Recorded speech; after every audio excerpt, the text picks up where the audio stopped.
Hey guys, welcome back to the channel. Thank you so much for stopping by. Today I got a review on the Moondrop Chu II. What an exciting IEM. Just living off the OG's hype, doing things a bit differently, but overall for 20 US dollars, there's not a lot you can really hit this IEM for. It's a different sound signature and the way things are kind of laid out, it's a bit different, but we're going to talk about that here today. First impressions. So the first thing I listened to was Billie Eilish Lunch. I'm gonna put the record right here so you guys can go take a listen. Awesome record production. The way they layered everything in that record really allowed me to test these IEMs nicely. So the female vocals, these IEMs just do really well with that. All right, male vocals, okay, and I think it just has to do with the regions and the way things are kind of put, and we'll talk about that here in a little bit. The mids, the soundstage, the detail is okay. The treble is a bit shy. It's not as forward as I would personally like, but overall for 20 US dollars, you're getting a nice little IEM that you can listen to music with. Now the sound signature, this is a well-tuned IEM like I previously stated. Can't really nitpick it, but let's talk about it. It's a V shape, which basically means there's an emphasis on the bass. The mids are a bit recessed and the treble's a bit supposed to be forward, but these are a bit shy. I don't know why. So it's there, you know, can't really complain. Again, at just 20 US dollars, we're nitpicking here.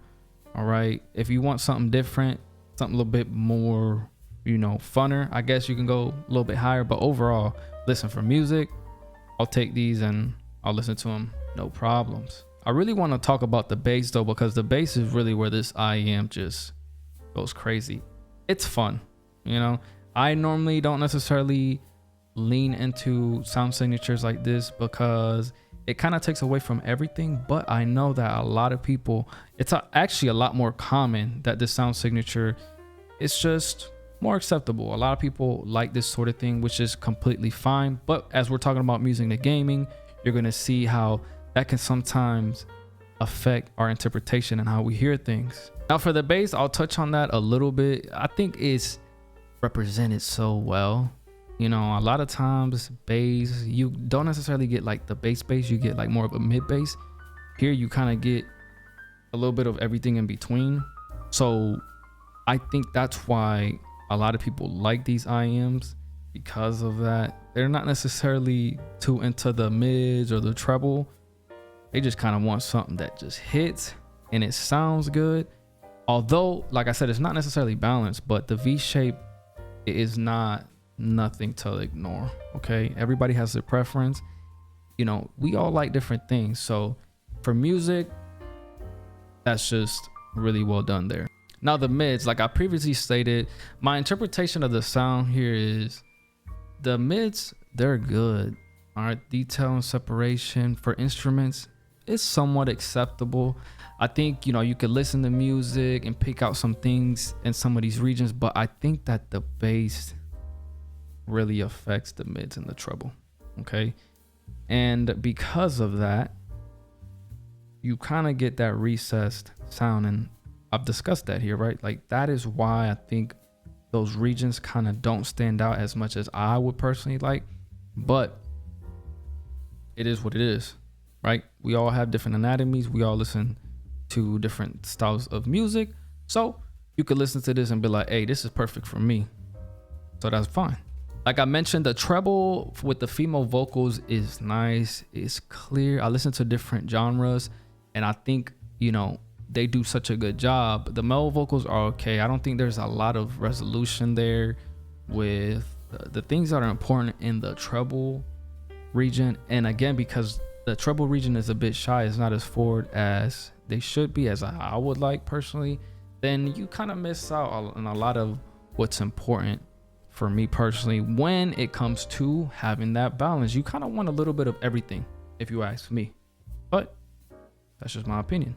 So I've kind of given you a quick little breakdown of these IEMs. I think that if you are someone who's looking for a bassy IEM that you want to replace maybe your headphones, or you want something a little bit more smaller, these definitely fit in that category. Now let's talk about gaming. These IEMs, I think, lack a lot of the important details, separation, soundstage, and all those little things that you need in order to hear your opponent especially in a competitive environment. So if that's something that you're looking for in an IEM, because you kind of use them for COD or CS or Overwatch or Apex Legends or Destiny 2, I definitely think that these are just not it.